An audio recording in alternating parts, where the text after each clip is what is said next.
Hello and welcome to the Scuttlebutt. I'm your host, Brock Briggs, and on this show, we speak to the world's most interesting veterans so that you can learn to make better decisions, think deeper, and earn more money. Today, you'll be hearing from Vishal Amin. Vishal is currently a GM at Microsoft, overseeing their security compliance, identity management, and privacy for all U.S. federal work, and a former Marine Corps F18 pilot. In this episode, you'll learn how to decide what to work on. If you're listening to this podcast, you likely have more opportunities than you have time. Vishal walks through an aviation mantra he uses to whittle down to what the most important thing is. You'll also learn how to avoid the need to validate your service. We've all been there, looking for opportunities to over-explain our past, particularly to non-veterans, in order to tell ourselves that our service means something. And lastly, you'll hear Vishal's recounting of being named on a public hit list by ISIS following operations he was involved in. He recounts how his personal identity being compromised changed his life and how he's channeling that energy into passion for protecting identities and cybersecurity. You can find all episodes of the Scuttlebutt podcast, including show notes, edited transcripts, and other resources to keep learning at scuttlebuttpodcast.co.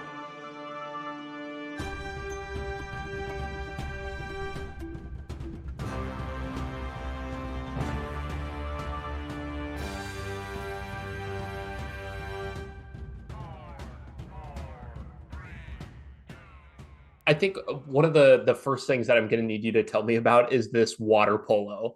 As I'm like doing my kind of due diligence on you, I'm like looking back through your history and I'm like, oh man, this guy's pretty interesting. And then like this thing right at the very bottom is like water polo USA gold camp trials. And I'm like, oh, I got to find out about this.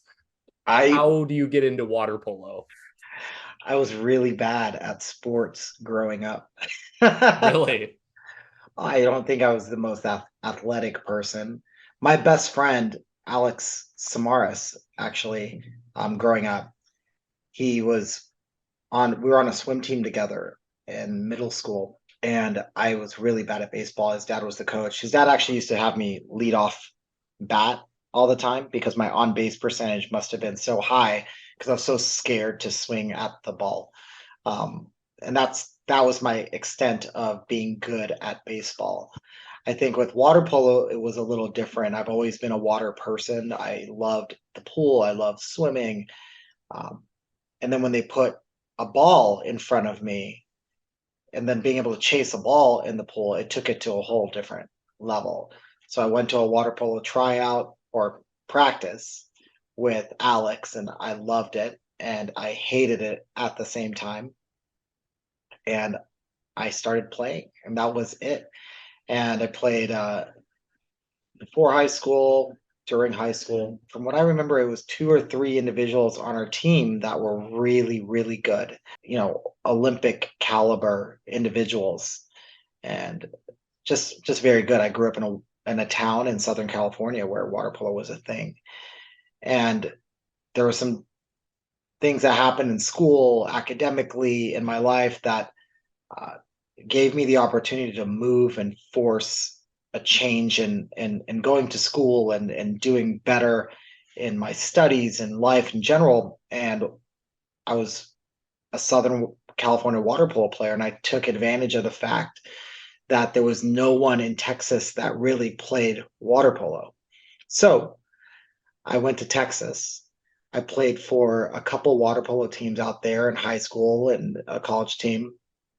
And I used that opportunity to be the best water polo player in the region and got invited to the USA team goal trials and the camps at the senior levels of the sport. And sure enough, there were some folks from my high school there as well asking me, Vishal, how the hell did you get here? I said, well, I had to leave the school, go somewhere where everyone sucked, and I was the best person, and I ended up here with you.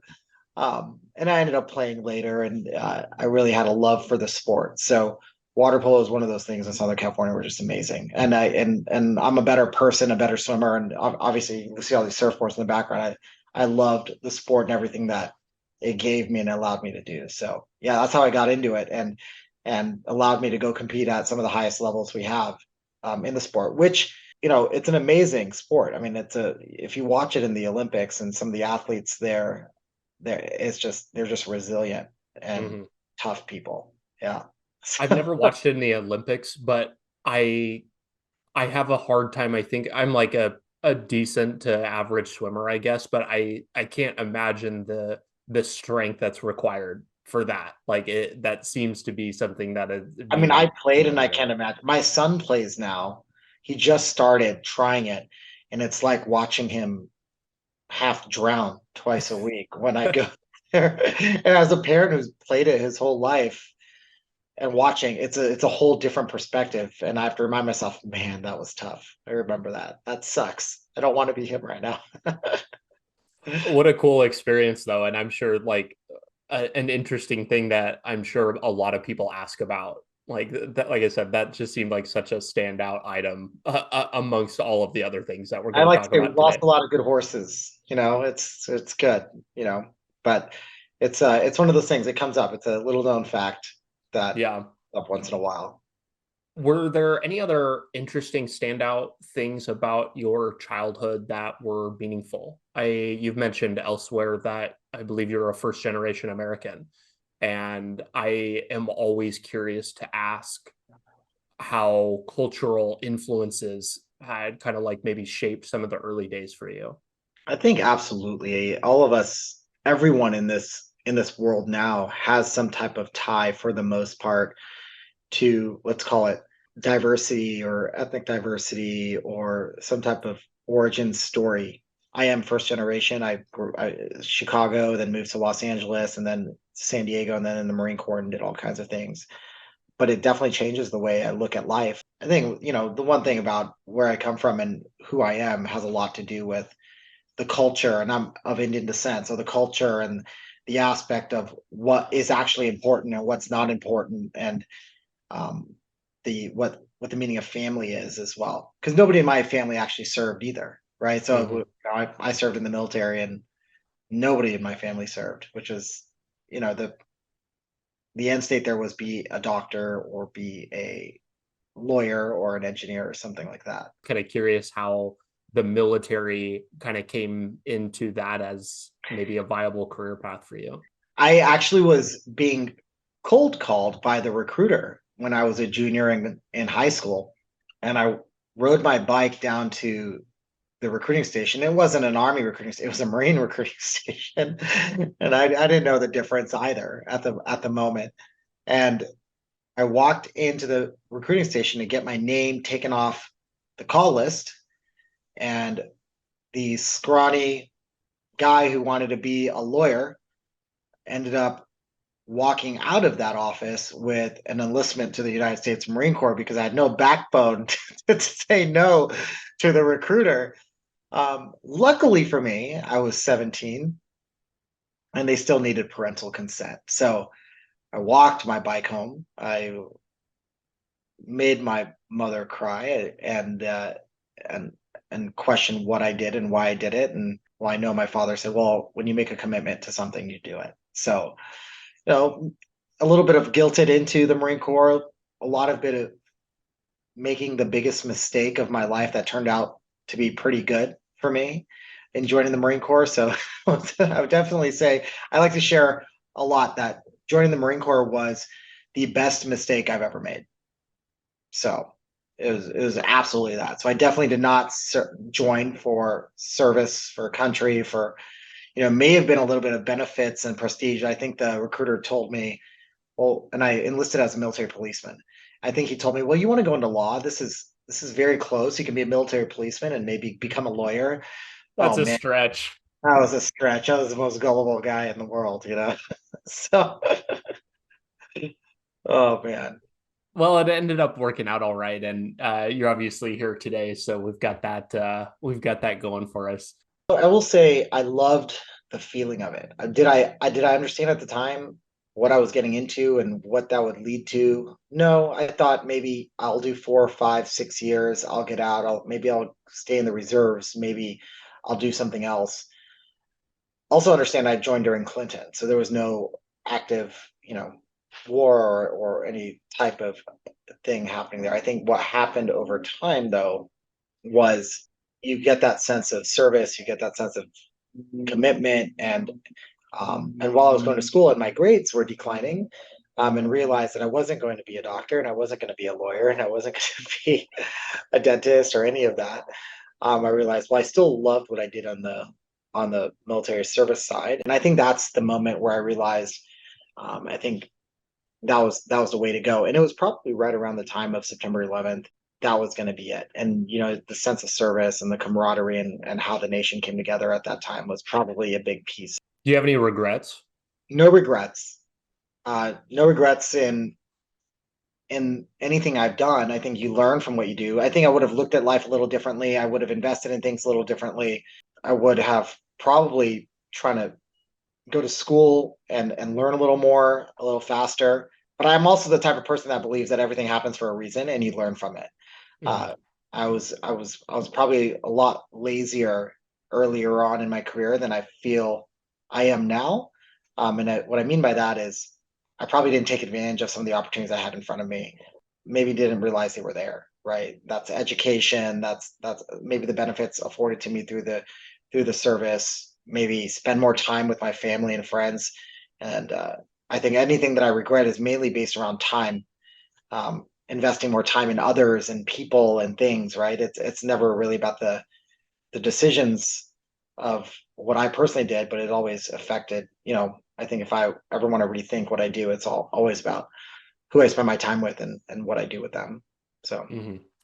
yeah.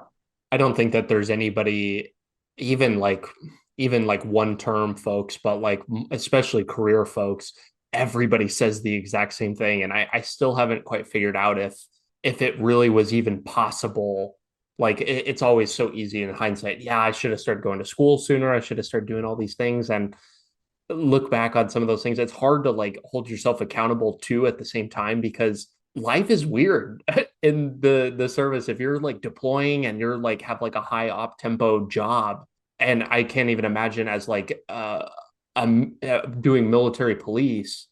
I would imagine that you probably were standing a lot of watch at the very beginning there, and I don't know how much I don't know how much time you would have had for school. Like, Oh man, I mean, correct me if I'm wrong, but I like, was standing a lot of posts, a lot of watch. I did a lot of things outside of military police work and eventually got into some of like the recon community and then flew F-18s later, right? Or, I think there's paces in my journey in my career where things stalled and you think you could do more. And it's when you find purpose and it's when you find things to do that you start investing more and you go faster and faster and faster. It's like the more I do, the more I feel engaged, the more I want to do. I start outpacing what I actually have capacity for. how do you think about deciding what's the thing that should be getting all of your attention? So I use an aviation mantra right now for my business, right? So right now in my role at Microsoft, I GM our security solutions business for Microsoft Federal for our defense business. And I use aviate, navigate, and communicate. Those are the three things. Um, and what I mean by that is number one, to do anything, the plane has to stay afloat, right? It has to stay flying. It can't be in a heads down spiral. It can't be going sideways. It's got to be flying. Um, the second thing is once it's established that we're not falling out of the sky, let's point to the direction in which we need to head. Let's navigate in whether that's to an airport, whether that's to wherever we need to go. Let's point in that direction. And lastly, it's the last thing, but also one of the most important is communicate. Communicate with honesty and transparency. Make your intentions not just known, but share what those intentions were as you've acted. Like it's always act, right? Always act first, with the premise that you're doing it for the right reasons, for the right thing. So when you say how do I prioritize my time? Well, first and foremost, I make sure that the basics are done. So for me now being out of the military, that's am I being a good father? Am I doing what I need to be a good husband? Am I dedicating my time to the places that are going to really drive who my legacy and how I want to impact what's the most important to me? Navigate at that point. Well, if I'm doing that, then let me navigate to things I love and that give me the goosebumps. So for me, cybersecurity and empowering others to protect their data now in the outside world, that's if I'm doing more around that, empowering others do more good in what they're doing, like I dedicate time to that. I'm really passionate about the Travis Manion Foundation, so I dedicate a lot of time to the Travis Manion Foundation. I dedicate time to a lot of other nonprofits if I relate to their mission. In my current role, if I dedicate a lot of time if it's making impact in a way that's meaningful, that's driving not change but action. And if it gives me goosebumps, I dedicate time to that. And lastly, at that point, they don't communicate what I'm doing. For me, communicating what I'm doing before I do it isn't always necessarily the goal. I know a lot of folks say, hey, make your intentions known, validate what you do, and then go do it. I think if you start with the premise of you're doing good for the right reasons, you're not really going to make a bad choice because you are doing it for the right reasons in a morally sound way. So communicate why you've done it, what you're doing, and what your intentions are at the end. And that's kind of how I navigate what I prioritize and how I prioritize my time. I try not to seek much validation either, simply because I really feel all people have good in them. And if you're doing it for the right reasons and you've got some great mentors and great community around you, then that validation really isn't needed, right? I just need to maybe reaffirm to people why I'm doing things, maybe just to get them up to speed or things of that nature. But I don't feel like I need to justify my moral character and my actions most of the time. So if I feel like I'm validating a lot and I'm justifying what I'm doing, then I really need to assess in my mind where I'm spending my time and why I'm doing it. Right. So I like that idea of living life free from the need to validate. How do you think oh, and then also what you said about the kind of a goosebumps test, like, am I doing things that like make me excited? That's I've oh, never heard anybody talk about that, but that's right. the validation thing is really huge. I have a mentor. I'll share his name. His name's Jeff Hillman, and he's an entrepreneurial startup individual. He's in big tech now. He's done so many things. Has had a bunch of exits, and his story is amazing. He didn't share a story with me till late. He was an avid golfer, very tall individual. Has grown up in many aspects of financial and social diversity, right? From the low end of the spectrum to the high end of the spectrum, and still trying to make impact. And when I was getting out of the Marine Corps years ago, I could not find a job. It was nearly impossible for me to find a job. And you're looking at someone at that point with 20 years in the Marine Corps, could not find a job, wanted to move into tech, had zero tech background, zero tech experience, didn't know anything about cyber. All I knew was how to talk to people. And I didn't even know that. I just didn't know exactly what I was going to do to put food on the table. So I started writing my resume and I started chatting with a lot of people and I started really validating my career. This is who I am. This is why I did it. I am a good person. I want to do more good for people. This is how I've done it in the past. And there was a big difference. I was speaking to him and he said, Vishal, there's a big difference between validating what you did and sharing why you did it. Because when you're validating it, you're on your heels. You feel like you're explaining to someone and you're justifying the decisions you made. When you're explaining it, you're sharing why you made those decisions and the impact that they make and why they gave you those goosebumps, right? He said, you served for X amount of years. Don't ever feel the need to validate your service and who you are to people that you speak to. And that is the single and best advice I've ever received in my life. And probably, when most people say, hey, Vishal, I'm getting out of the Marine Corps, I'm transitioning out of the Marine Corps, what do I do? And what's the best advice you can give me? And I said, don't ever feel like you need to validate yourself to anyone. Go invest in what you're passionate about and do it. Because if you do that, you're able to justify what you're doing because you're passionate about it. There's no data or backing you need to be passionate. There's no police that's going to come around and say you're not allowed to go into tech. You're not allowed to go into cybersecurity. You're not allowed to go into consulting. You're not, you're gonna say I'm passionate about it. I love it. This is why I love it. Right? You don't have to go back and justify all the different emails you've created over the last 20 years and all the data that you brought in to validate why you want to go into tech. I hire people at Microsoft now more so that because they're passionate about what they do rather than they're skilled for what we're hiring for. You could teach the skill. You can't teach the passion. And those same people that are passionate, those are the same ones that they don't feel like they need to validate, but they feel the need to share with you why they're passionate about things. And so, yeah, that's probably one of the biggest lessons I've learned around validation is why I share that. I think it's almost something that's innate to who we are as people is we're naturally and from a very young age taught that we need to ask for permission for things. We need, rather than just going and doing the thing, we need to like ask like, hey, can this be done? And like looking for, I know that I find myself constantly looking for data points that maybe suggest that something is even possible rather than just like realizing, hey, like this is what I want to do. Who cares about any of that? It's just, Yeah, that's tough. I mean, I even in the aviation community, when we were flying the F-18 around and we were training for defensive maneuvers, there was always, if there is a surface to air missile shot at you, it was never, hey Brock, there's a missile on the right hand side, brake left or brake right. You know, it was always brake right, there's a missile on the right hand side. It was always action, and then sharing why we took that action later. Right. So we didn't, we never seek the validation and the assessment. We always, there was an inherent trust in the actions that we made, and we took action, and then we shared why we did it after. And we didn't validate it because guess what? We already took the action and we were sharing why we had to do it.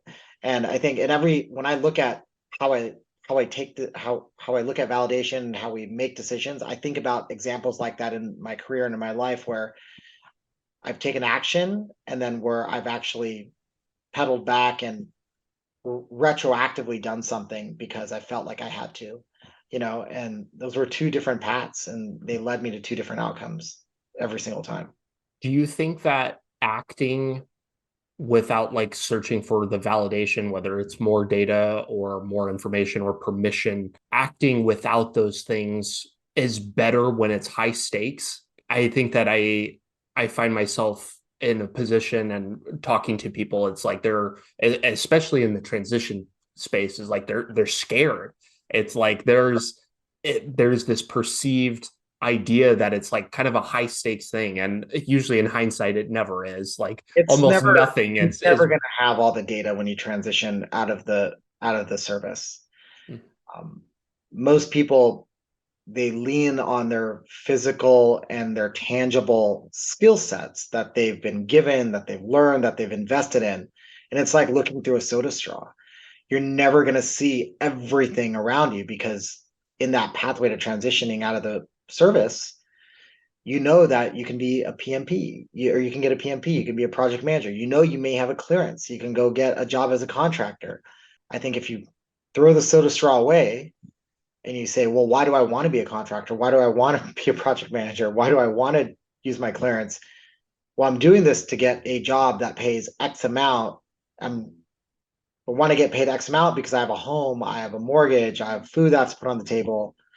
I do that because I have a family I have to support. Well, the intent here is you want to support your family. And now the X factor is, what do I do that helps me do that? And can I do something that I love that allows me to do that at the same time? And I think you do have to act without the data, especially when you get out of the service. But you have to be able to pivot. There's a woman at Microsoft. Her name is Aisha Brown. She self-proclaimed pivot queen of Microsoft, and she pivots when she feels like she's not passionate about something. And every single time she pivots, it's into an unknown, but it's into something she's passionate about, and it's always paid off for her. And I'm not telling people to leave their job after a day or after a week or a month. What I'm saying is sometimes you do have to make decisions based off of your gut and your emotion and all of that. And you learn from that and then you pivot from there, right? You're never going to have all the data to do what you need to do. But there is also the other side of that coin where if you're making decisions outside of just career transition, like in the cybersecurity world, when you're making decisions on how you're defending a network or how you're defending your end user, or how you're defending that human, we need that underlying data to deviate from, to make assumptions off of, to run machine learning algorithms off of, right? So data and all of that is very important. But on top of that data, you're still making a decision. You're still jumping off of a cliff, right? You still have to take a chance. There's no certainty on the other side of it. So I think your question is fair, but there's also two sides of it, right? I think you do need the data, but not to make the decision, to help, maybe to influence the type of decision you make or where you're going. And especially with individuals getting into the private public sector after a life of service or after a few years of service to the country through a military department, there has to be somewhere you start from. And that's a hard conversation to have. But I think if you just take a chance and start talking to people and networking, you'll find where to pivot from and deviate from. You know, Mhm. 80%. I think the last study was 80% of all veterans leave their first job within the first 2 years. There, I That's have a a lot. That is a lot. yeah. I think I think it was a lower amount as well. I think it was like 40 or 50% within the first year. Yeah, that doesn't surprise me. And because there's, I don't know, all of a sudden, like one day you have a job and you're getting a paycheck, and then the next day you got to put food on the table, regardless of whether you do 20 or not, you got to figure something out. And I don't know that there's the necessarily amount of thought that's going into that like earlier on, and kind of getting that kind of navigate thing that you were talking about earlier. Like, let's get pointed in the right direction at least. Not everyone's as lucky as some folks, right? For me, I mean, I didn't do anything related to cybersecurity when I was in, and the incident that happened to me on November 21st of 2015, when my data was compromised and I was placed on an Islamic State kill list, right, forced me to think about data sovereignty, the value of technology, and how it impacts the human outside of just email and the internet. And it made me think about the importance of data and cybersecurity in a different light. And that drove me to want to pursue a career in cyber and utilize a diverse mindset of how I thought, and saying, you know what, with how I'm thinking about this, I think there's a different way we can solve this issue. And I think there's a different way that we can influence how we protect people and what they do and how they impact the world and national security.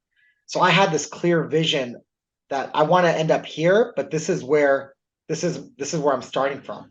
A lot of folks don't have that life-changing type of place to start from, right? And they have to figure it out in their first couple of years.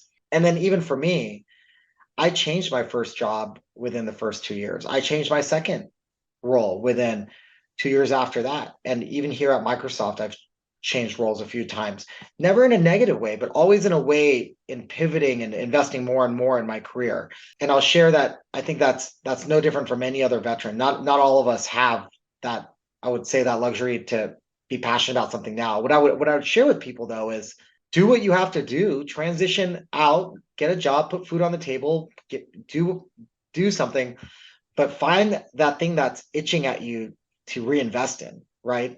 Is it to start a podcast? Is it to go be a professional dog walker on the side? Is it to go play intramural sports? Like, go invest in something, right? You don't have to just focus in on having a project manager job at a contracting company because you have a top secret clearance. You could have a love for music and you can go apply for a job at Fender and be a project manager there in their supply chain and go look at all these guitars coming out and have a passion for that and being around that type of environment. There's all types of things people could do. Just find a way to tap into that passion a little bit, especially when you're going through that. Would you mind recounting the story of your kind of entry into cybersecurity? I Sure. have a quote from you here.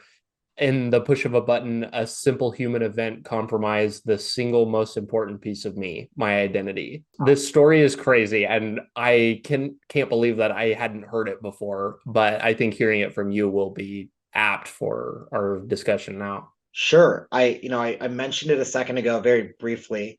The story actually starts, as we started this conversation. I was an enlisted person in the Marine Corps. I commissioned, I did a whole bunch of things as a Marine, and in my career, I was fortunate to be part of a couple of organizations and units, and we got to operate all over the world and do things like recovery of aircraft and personnel, forward air controlling operations, flying missions in the Middle East and even in the South Pacific, and doing work out there. It was in 2015 I was deployed overseas, and a couple of the operations that we were part of had gotten some national news and national attention because of our involvement with some journalists and other organizations that we were assisting.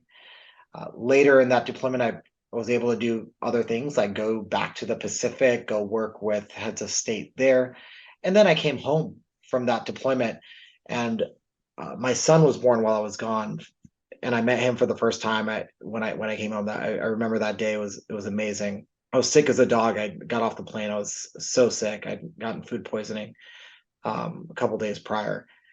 And I came home and everything was normal, getting ready for another tour of duty. And March came around, just right around the corner. And it was the day before my daughter's birthday. And my grandfather had passed away that morning as well. So we were at his bedside there. And then we're in Anaheim area in Orange County in California. And we were driving on the 91 freeway, and I had a friend of mine ping me via text and call and said, "Hey, Vishal, are you okay?" And I said, "Well, of course I'm okay. I haven't heard from you since flight school. How are you?" He said, "Well, I just saw the news, wanted to make sure that you were safe and you were okay." And I said, "What are you talking about?" And he said, "Well, you should probably look it up." And while I was doing that, my wife was in the car and she was looking at it, and she was scrolling on her phone, and on her phone she saw a big black flag with the ISIS logo. There was 100 pictures underneath that with the names, phone numbers, addresses, all their personal information. It was all over the internet. It was all over social media, all over CNN, all over Fox News. And on the message on the list, it said, "Here's the top 100 people that have operated against us over the last year. Go to their homes and do harm, go kill them and their families. And here's all the information you need."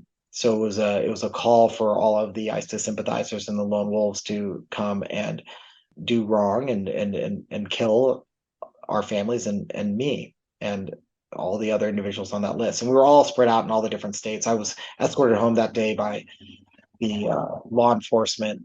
We were protected in escalated sense by the Joint Terrorism Task Force for years after that. But imagine that was the compromise of my personal identifiable information and my data that was housed as part of a mission set that was compromised because of the way we managed and handled it. And it wasn't the Department of Defense, it was an individual within the Department of Defense that mismanaged the data, that made it accessible when they shouldn't have. And in that 60 seconds, right, my life had changed from a successful military career to what was the most important thing, the safety of my family, right? For the next foreseeable future, imagine parking your vehicle down the road, turning on your car every morning before you put your kids in it. I've said that many times, looking out your window and seeing a car outside parked there every day, changing the routes on how you drive. Living a normal life was different. And we made the conscious decision to get out. Later, I made the conscious decision to share the story, go public with the story as well. And not for profit, not to do any of that, but it was a combination of connecting technology to the human. And for me, it was about making a difference. And that's as basic as that was. And it was a super scary moment of our lives. And our goal was just to get whole again. And that brought me into the world of cybersecurity. But that didn't bring me to where I am now. I think understanding how we think about data, how we think about cybersecurity, where we are vulnerable now, right? The endpoints is what we call them, the computers, the IoT systems, your automation in your home, your phone, everything that you do. These are all points of weakness. These are all points of vulnerability. But at the end of the day, it comes back to the person, right? And it's the human that becomes vulnerable. So how do we connect all this technology to the people and protect the people by protecting the technology? And I went through iterations of my career to find that and find the balance of private sector and revenue and where that sits and where we're investing in technology to get closer to the person and the warfighter and the mission. And that really changed the way I thought about where I wanted to invest my time and my life's work, yet balance how do I measure success in my career post-military to make an influence for good, not just work for a big technology company that builds amazing things and sit at home and work from your garage, but how do you, in everything you do, how do you make an impact to affect that, to affect what happened to me doesn't happen ever again to anyone else? And that essentially was a transition into cybersecurity. Now, instilling that same type of, when I tell that story and making a difference, similar to how I look at the Travis Manion Foundation and some of the nonprofits I do work with, in addition to what happened to me and the impact that other people make in their lives and their careers and their missions, like that gave me goosebumps. Just like when we work with nonprofits to do good, that gives them goosebumps. And the challenge now is when we build teams and when I get to build teams and hire folks and those people get to hire folks, are we hiring people to make more money? Are we hiring people to give them a chance? Or are we hiring people that are getting those same goosebumps that we got when we joined the business?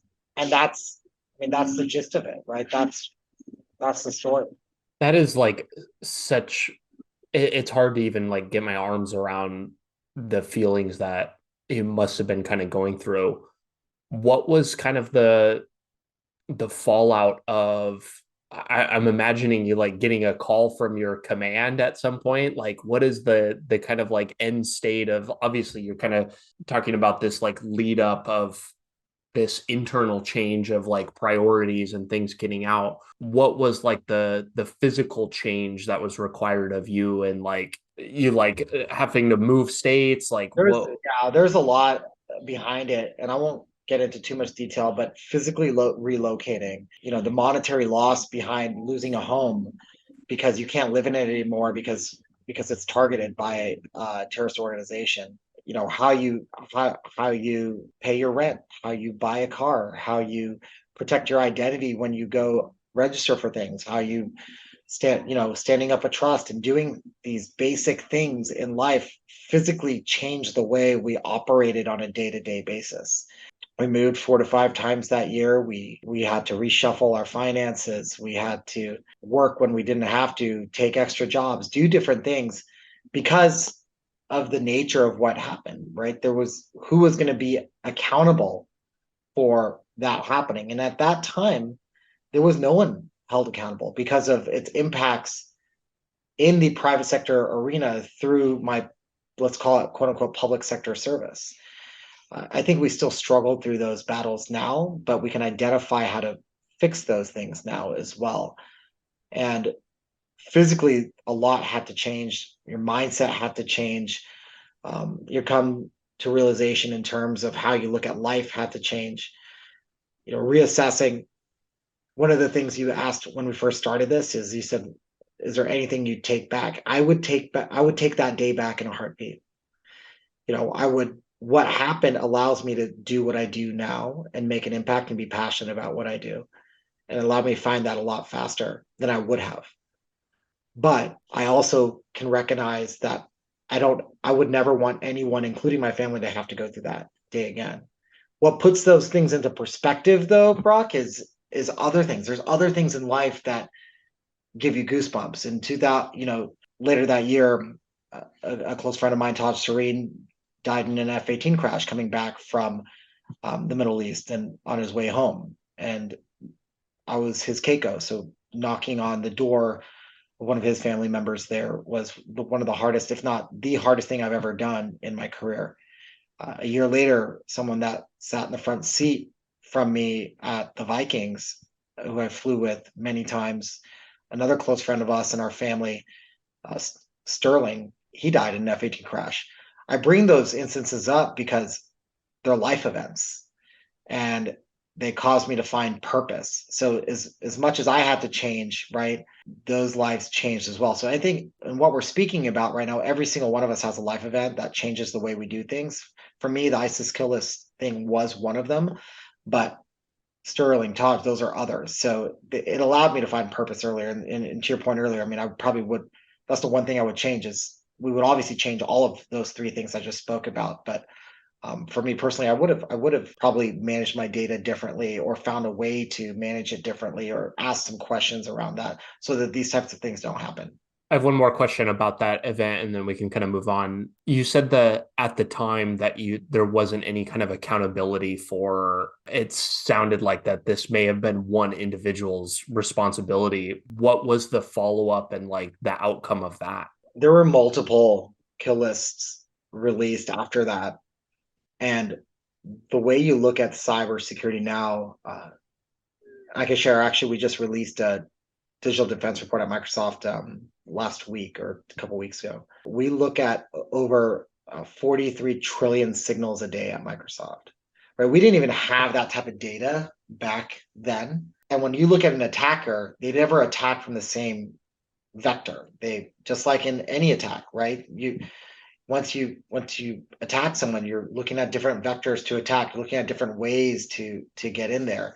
So when that happened to me, we started seeing more and more of these types of attacks on our industry in the Department of Defense. And it allowed Department of Defense to start hardening their environments, to start looking at cybersecurity differently.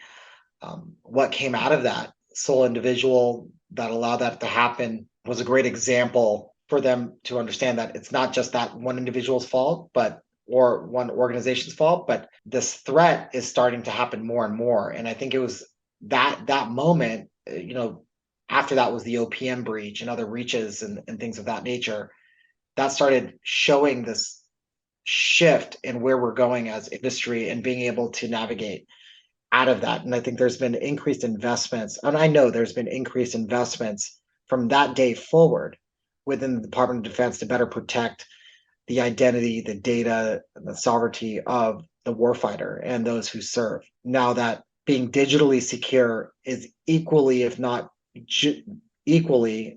just as important as being physically secure, because at a certain point in the example of me, both of those met each other, right? Being digitally secure and physically secure were equally as important, and they came to fruition for me on March 21st of 2015.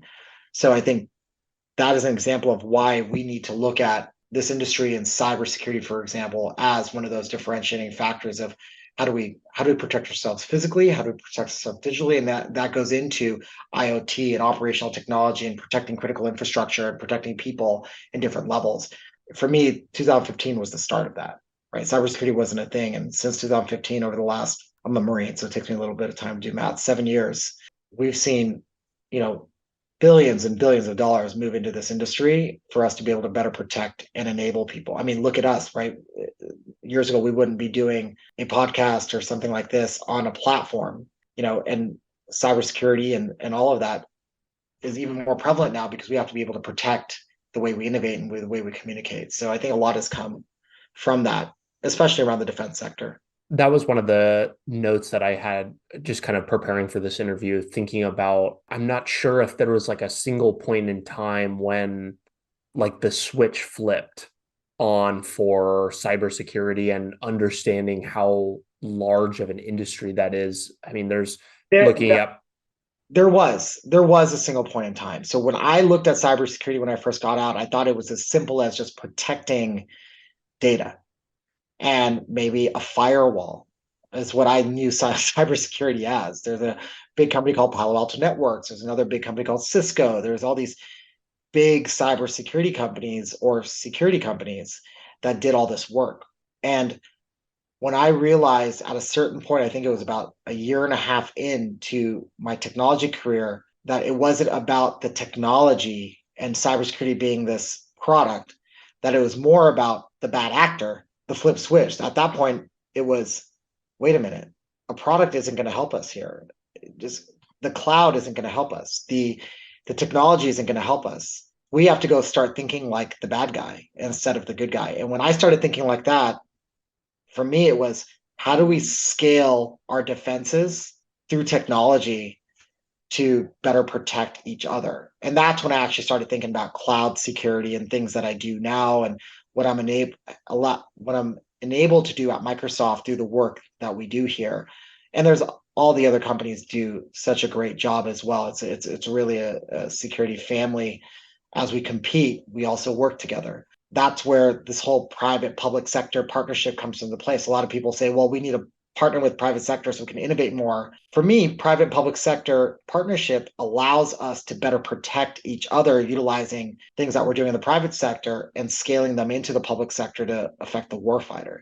So for me, the switch flipped when I started looking at product and how people purchase things and where they invested their money and still weren't able to protect themselves, right? And for me, that happened after. It wasn't even that experience. It was when I was actually working with these cybersecurity companies and seeing what they were selling into market and what they were trying to enable and what they were trying to do, and having empathy for the end user and saying, "Hey, this is what we're doing, yet it's not solving the problem."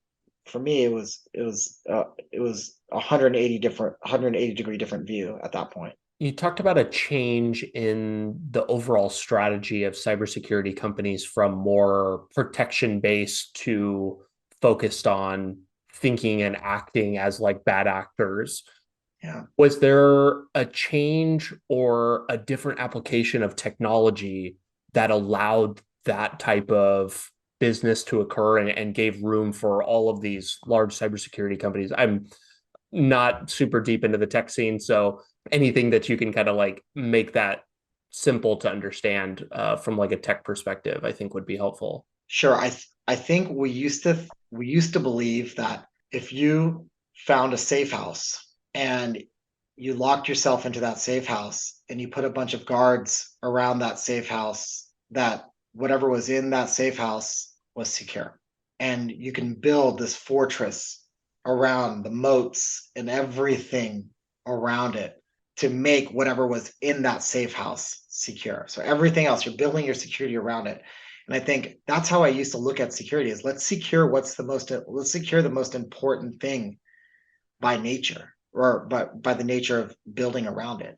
How I look at cloud, for example, is enterprise technology, the Google, the AWS, the Oracle, the Microsofts of the world, is being able to have this infrastructure, this platform where we're able to change one thing and affect many at the same time, or give the ability to affect many at the same time. So when we're building things in the cloud, instead of building security around the cloud, we build security within it. So when you look at the safe house example, let's say we're protecting a person that's in the safe house. Instead of protecting that person, I look at security as training that person, enabling that person in terms of self-defense, and to be able to defend by nature instead of having bodyguards, right? I think in the nature of this is, do you build a moat? Do you have bodyguards, or do you teach that person jujitsu, and do you teach that person self-defense, right? So in the world of cybersecurity and technology, it's about enabling security by default in everything we do, not just securing the assets that we're trying to secure. And that's how I look at it. It probably confused people more, but in everything we do, we want security to be part of it, not to protect that person, but to enable them to do what they want to do securely, right? I shouldn't have to take the most important asset we have and put it in this locked room and say, okay, now when we need you, we need to go open all these doors and escort you out and be able to get you to do your job, and then we got to go put you back in there. I want to be able to have you out in the open and train you to be secure, and train you how to self-defend, and train you to do all of that. So you can go do what you need to do when you need to do it, and be self-aware of when you need to defend against yourself, and give you that armor and that ammunition now rather than later, right? And build around you. So I have a quote from you that I think is pretty apt given the statement that you just kind of made about the change in how security is being delivered. Said security is no longer a product or a workload, nor is it a yeah, service. It's how people prioritize and utilize assets available to enable organizations to achieve more. yeah, that's a lot simpler for me to explain. Is when we started looking at security as at Microsoft as an Azure product, as something that protects workloads and identities and computers, we're looking at it as products. When I look at people that are actually protecting the warfighters and protecting people, they've got these security operations centers that are made up of products, that are made up of services, but it's the human looking at, you know, these files, these data points, and doing the assessment and evaluating the risk. And it's the way they're doing it. That's security, right? The actions that the human is taking, that is security, right? In its essence. And we need to enable them with the tools, the services, the products, and surround them with what they need to do that security work. The security work is can't be replicated. It's done by humans. Even when we build our security products here at Microsoft, it's not to solve 100% of the problem. It's to solve 90% of it so that the humans can take care of the 10%, the most important, the most relevant, you know, issues that are in front of them, right? And the computers and the products and services can take care of all of the other stuff, right? So security is absolutely not a product. It's not a service that you buy. It's the way that people actually assess what they're doing, right? And measure that against risk and measure that against mission. Mm-hmm.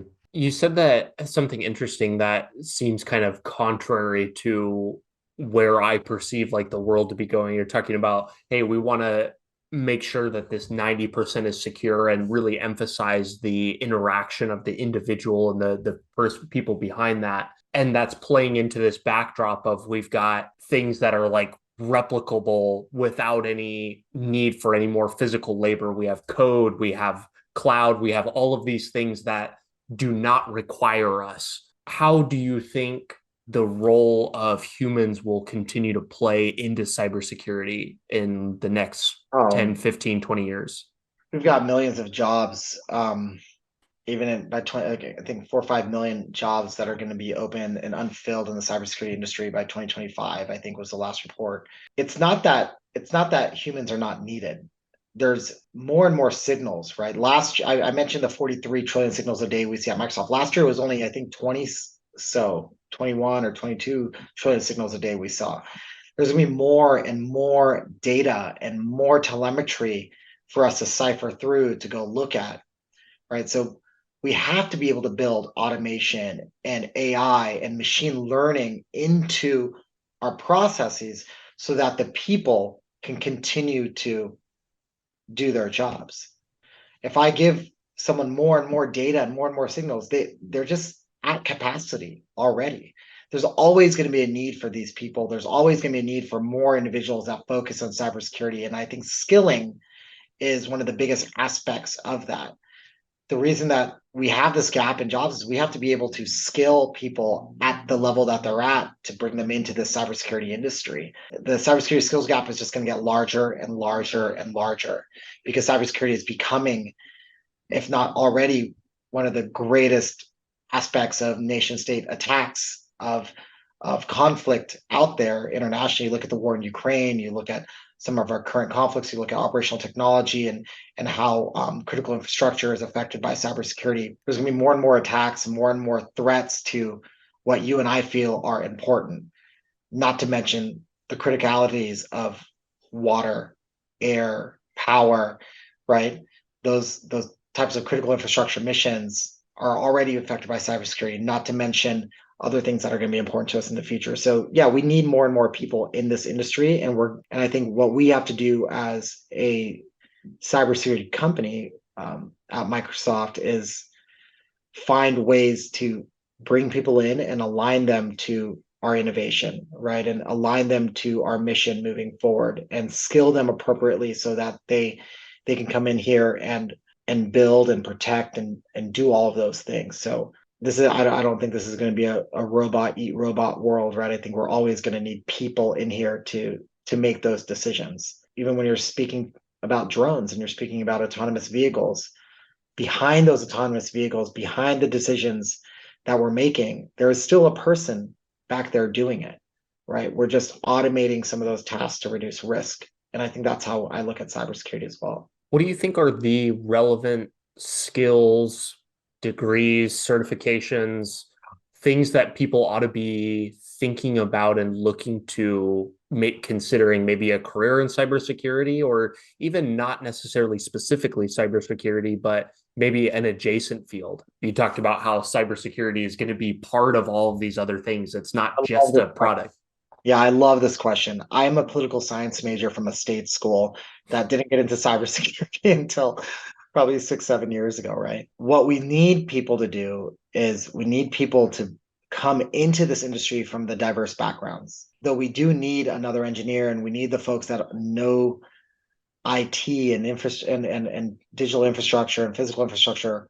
We also need the doctors, we need the lawyers, we need the undergrads, we need the athletes, we need the veterans, we need folks from third world countries, we need folks of different races and just diversity in every single facet, right? We need folks that don't love cybersecurity, that look at it critically, folks that think it's an enabler, folks that think it's a distractor. We need diversity. And that's what we need in this industry. If you look at what we're doing in cyber in a different realm, in a different way than the current person looks at it, that's what we need. Because when I spoke about it earlier, when we start thinking about threat actors and we start thinking about nation state actors, that's how they're looking at attacking us in different ways, different facets, different avenues. If protecting others and enabling others and securing others is something that keeps you up at night, that you're passionate about, and you have a diverse background, or if you don't, if you have an IT background, that's the heart of it, right? Is this something that you can stand behind, that you're invested in, that you're passionate about? We just hired somebody on one of our teams, and he doesn't have a cybersecurity background. He's a veteran of, I think it was 14 years, and he was a government employee. He didn't retire from the service. And a couple of years ago, he approached us and he said, I'm not a cyber person, I'm not a tech person, but cybersecurity is affecting the way I'm doing my job. I'm being asked to investigate a lot of cybersecurity things, digital crimes. They're affecting the way of life of the people I'm working with at this government agency. And he was an athlete in college. He was an athlete. He still does a couple things in that realm. He said, I'm just really passionate about this. I think this is the next big thing. And it gets me excited getting out of bed, thinking that what I do right now is defending against that next nation state actor from Russia, from China, from Iran, from some of these nation states out of the 20 some odd nation states that we recognize. And I said, well, if you're really passionate about it, go after your CISSP, go after this Microsoft certification, go learn a little bit about cloud. And then give me your perspective on your background and what technology is and how you look at it. And when we interviewed him, all my technical folks said this person is probably not the best fit because they're not technically savvy. They think this acronym means this. They think cloud is XYZ.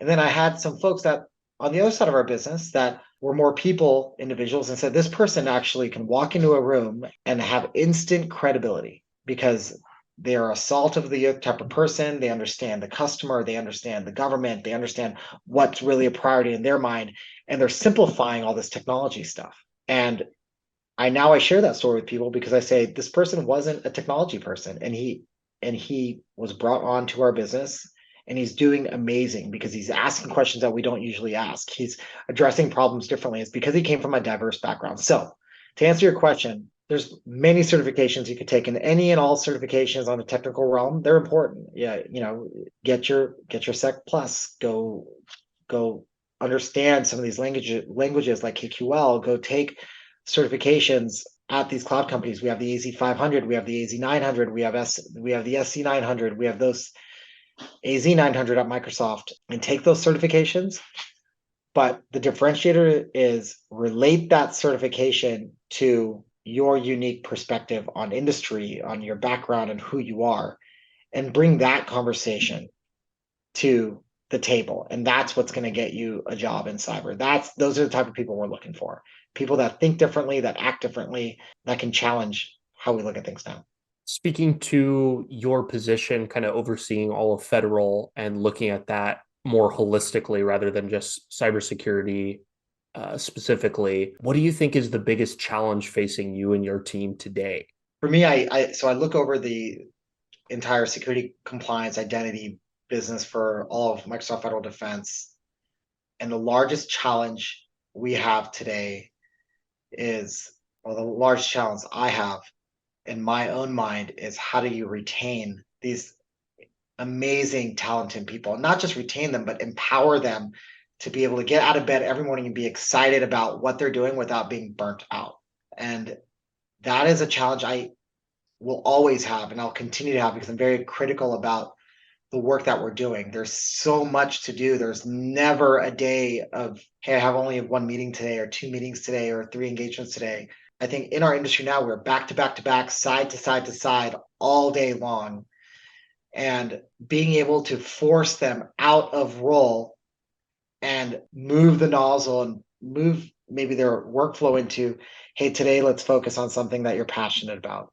Let's spend some time outside of the cyber world. I think getting people to take time off, to work a little less and direct their time to something that they love. Not just take time off, but go volunteer, go get those goosebumps somewhere else, outside of cyber. That's the biggest challenge. It's the folks that burn out, that stay in, that start looking through that soda straw, and that straw gets smaller and smaller and smaller. Those are the ones I fear we won't be able to empower if that soda straw gets closed, right? The goal is to open up the aperture every day, more and more and more. So that is the biggest challenge I feel we have, not just in my role here at Microsoft, but as an industry in general. What have you found? I'm going to take that like another step further, if you don't mind. What have you found is effective or not effective for carrying out what you just said that you are trying to do? I think what's not effective is strictly pivoting people and saying, go invest your time in something you love to get maybe your mind right or to refill your bucket and then come back. That's not necessarily effective, though it may work. It's not effective. I think you have to be able, what's been effective though, is to empower them to tie something like that back to the business. And what that effectively means is if you could tie in a purpose, a passion back to the business and back to those leaders and have them vested in that as well, so that they say, hey, we're only going to volunteer for, or I'm going to invest some time in our team to volunteer for 48 hours, 4 to 8 hours this month. And this is the box we're going to volunteer in, and then give your teams the room to go do that, and then bring them back and incorporate that into the business rhythm, right? What that really does is that's building a culture. And I think that's what makes it effective. Just by saying, go invest time in something, go, you love dog walking, so go walk your dog on every meeting you have all day, every day, and you're going to be a happy person. That doesn't work very well, because now all of a sudden our sense of maybe dedication to our jobs and to our work and what we have to do and our professionalism may decrease a little bit. But by empowering them to do that and then asking them, hey, maybe once a month, we do a nonprofit for something that everyone's tied to here. So all of us go do it together. All of us go do that here. And then we come back and we talk about why it's important to us. And then we move to the next person. You're tying it back to the culture. You're learning about each other. You're learning about the other people. So it's not just you investing in what you're passionate about every day, every month, but you're learning about what other people are passionate about, what makes them tick. So it's this thing, it's this cycle, right? You're learning about others. You're understanding what makes them tick. You're understanding what makes you tick. You're bringing that back to the business. You're bringing that back to the people, and you're building that culture. Right. So the first part doesn't work, but if you tie it back to the culture of your business, that's when you start seeing the success and the retainment and that sense of culture that people love. The people and the companies that are differentiating themselves now are doing so in a way that encourages people to work on their side projects. I was just listening to an interview the other day with the founder of Anduril, and he's talking about how they have they give their employees an allowance to work on their side projects and stuff. They are relentless about empowering them to have that thing that's kind of related to work but kind of not, and to kind of keep that fire up so that they're not just hitting burnout and quit basically. The best organizations have it. We just finished a hackathon. We have a global hackathon at Microsoft, which allows you to create a project and work on it and use, and people from all over the world at Microsoft can join and get in on that project. If it's to solve community hunger in the veteran space in a county in Texas, you can create a hackathon project to go work on that and find ways to mitigate that, empower that community, right? So you're right. It's not just the best companies that allow organizations or their people in organization to do it. I would push back a little bit. It's not the company, it's the people, right? It's the CEOs specifically, like you mentioned, that not just allow their employees to do it, but they do it themselves. They invest time in it, and they're the ones who actually go in there and take the time to go do the work and be part of those projects, right? Mhm. Also getting their hands dirty. Yeah, I like that. It's the people. I love that emphasis. Vishal, I have two more questions for you. One of them, I'll start with this. What is the question that I should have asked you today but didn't? The one thing that there wasn't anything that you didn't ask, I think, today. I think we spoke about a lot. The one thing that I would add, though, what work am I passionate outside of cyber and outside of the military community that I invest time in now? And I spoke to that a little bit, but what is it that keeps me going? And I think the answer to that for me stems around my work with the Travis Manion Foundation and involving myself with organizations that have a mission that serve even a non-tangible purpose, like strengthening the character of an entire community. If you ask me what gets me out of bed in the morning, it's not just protecting uh, the data and the people through the means of cyber, but it's building a legacy that instills character and kindness and just doing good, right, for the people around me, like my kids and my family. And I think that's, at the end of the day, right, that's what gets me out of bed. That's what I want to do day in and day out, is give back to those types of communities. And you got hundreds of people calling you every day, whether it's for a job, whether it's for an opportunity, whether it's for mentorship. All of us do. You do, I do.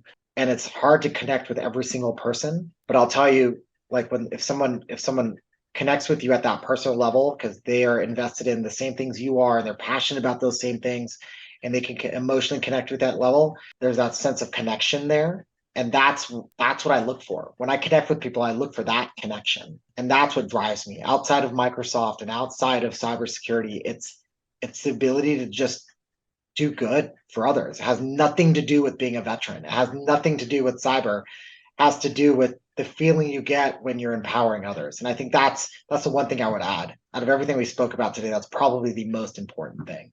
That may dovetail into my second question, so I might have ruined the second part of it. But my final question for you is, what can we learn from you that we can implement today? Act, don't react. I think that's the one thing you can learn, not just from me. I've learned from my mentors and my sponsors and the people around me, is act. Don't feel like you have to react. Don't react to you exiting the military. Don't react to the bad news. Act on it, right? Act from it. Use that data and those points to that platform to jump off of, right? Believe in yourself when you do that. So very simply, act. The 5 words, and I'll tie it back to the Travis Manion Foundation, and I think this will be good, is Travis spoke 5 words. If not me, then who? If I don't do it, someone less willing, less able will have to, before he gave his life saving his Marines from a sniper. And those are the 5 words that drive the Travis Manion Foundation. Those are also 5 words that I share with my team and lead with. And the core of those 5 words are take action, right? It's up to you to take that action and make a difference.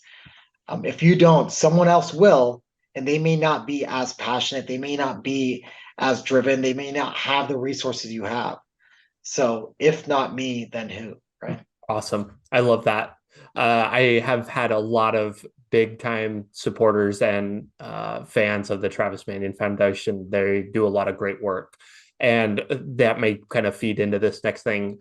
It's not really so much a question, but a request. How can me and the listeners be useful to you?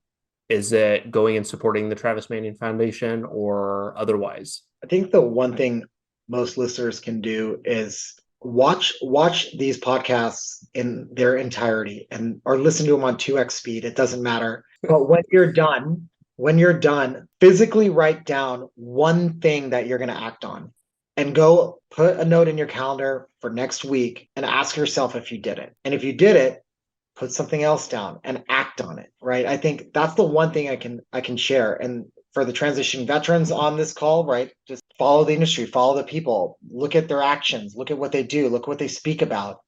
For the seasoned veterans and the folks that listen to make a difference, go invest in something that you're passionate about. But after you listen to this, instead of saying, hey, go invest in the Travis Manion Foundation, go tell people about how great a career in cybersecurity is. These are all things that are going to stick in our back of our head.